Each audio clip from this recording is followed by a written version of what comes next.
Marthe servait joyeusement, Jean 12, 2. Cette Marthe qui, dans Luc 10, 40, était remplie de jalousie et de colère, sert maintenant joyeusement. Elle était alors très occupée à servir, ce qui signifie qu'elle était très fatiguée de servir. Elle servait, mais pas joyeusement.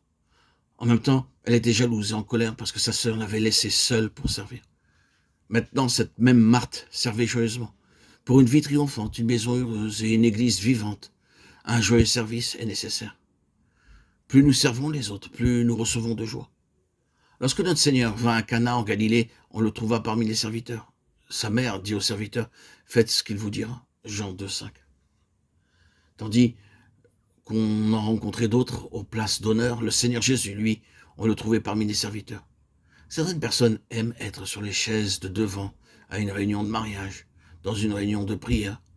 Comme ils n'aiment pas beaucoup y aller, ils s'assoient sur la dernière chaise. Mais pour un mariage, il faut qu'il soit devant. Le Seigneur Jésus était parmi les serviteurs intentionnellement.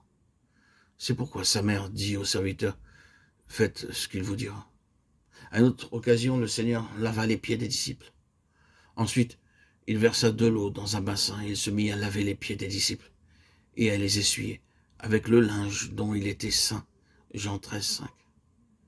Quiconque s'élève sera abaissé, quiconque s'abaissera sera élevé. Matthieu 23, 12.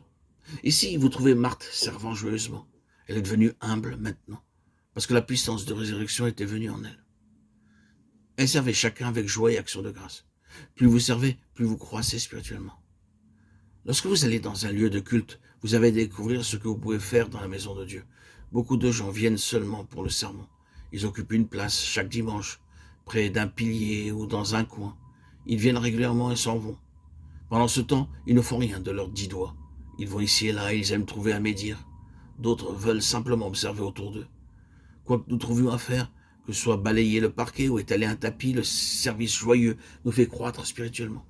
Cela doit être vrai pour notre vie personnelle, la vie de notre maison ou la vie de notre église. Tout ceci, mis ensemble, fait une maison heureuse.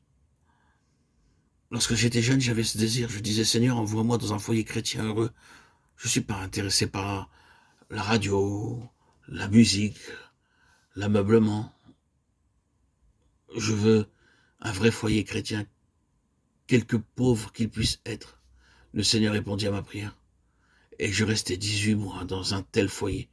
Et j'ai appris beaucoup de choses à propos de l'humilité, du service. À présent, Marie était pleine de dévotion et d'adoration. Auparavant, elle était assez orgueilleuse. Elle avait été facilement froissée et blessée lorsque le Seigneur tardait à venir. Apparemment, elle était humble, mais intérieurement, elle était orgueilleuse. Aussi, lorsque le Seigneur Jésus vint à Béthanie, elle s'assit calmement. Maintenant, son orgueil était brisé. Elle répand le parfum sur ses pieds et les essuie avec ses cheveux. Elle est très reconnaissante et pleine de gratitude parce que le Seigneur est accouru à leur appel, a ressuscité Lazare et accompli un changement dans la famille entière. Il n'y a plus de lutte intérieure en Marthe et en Marie. Avant, elles se querellaient pour rien, maintenant il y a l'esprit d'amour et d'unité. De la même manière, Lazare auparavant a peut-être été contraint de venir prier, mais maintenant il vient de lui-même. Marie répand le parfum aux pieds de notre Seigneur afin d'exprimer sa gratitude pour ce qui est arrivé à elle et à sa famille. Ils reconnaissent tous maintenant Jésus comme leur maître, leur Seigneur, leur Créateur et leur résurrection. Ils disent, tu es digne de toute adoration.